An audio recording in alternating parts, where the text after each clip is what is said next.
Үйкеліс күші екі дене жанасқанда олардың арасында пайда болатын күшті айтамыз. Мысалға, бізде бір дене болсын,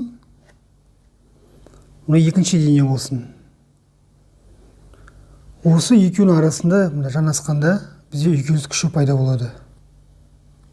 F үйкеліс. Ол неге пайда болады? Ол, егер оны жақынырақ қарайтын болсақ, бұлардың арасында биттері бұдыр-бұдыр болып келеді. Үстіңгі денеде, астыңғы денеде. Осы бұдырлар бір-біріне тигенде, қозғалыс кезінде, немесе тыныштықта тұрғанда үйкеліс күші пайда болады. Үйкеліс күшінің үш түрін қарастырайық. Біріншісі ол сырғанау үйкеліс күші. Сырғанау.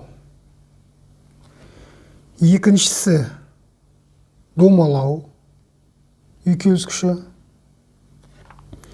Үшіншісі тыныштық үйкеліс күші. Тыныштық үйкеліс күші. Атаулар айтып отырғандай, сырғанау ол сөйлеген кезде пайда болады. Домалау оның дөңгелектері болу керек. Тыныштық ол тынышта тұрған денелер. Мына дәу тас секілді. Денені өзі жанасып тұрған бетке перпендикуляр түсіретін күшін нормаль күш дейміз. Яғни, мына бетке түсіріп тұрған күшті нормаль күш дейміз. Ал осы қызыл дененің көк денеге кері реакция күші болады. N. Нормаль күшті де реакция күшінде екеуінде N әрпімен белгілейді. Нормаль қысым күші.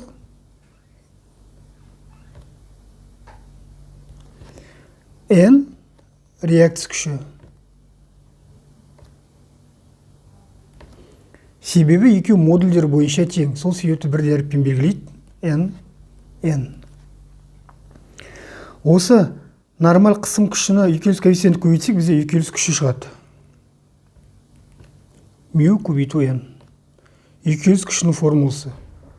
Мұндағы мю деген үйкеліс коэффициенті. Үйкеліс коэффициенті. F үйкеліс күші.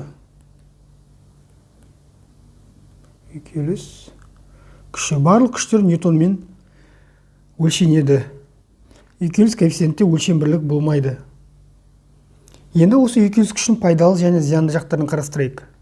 Пайдалы жақ ол көліктің жүруі, адамның жүруі, қабырғаға қағылған шегенің тұруы. Зияны ол тетіктердің тесіктен шығуы, ол үшін май құяды. Сол тетіктер ұзаққа шыдайды. Көктайғақта адамның құлап қалу мүмкіндігі ол зиян жағына жатады.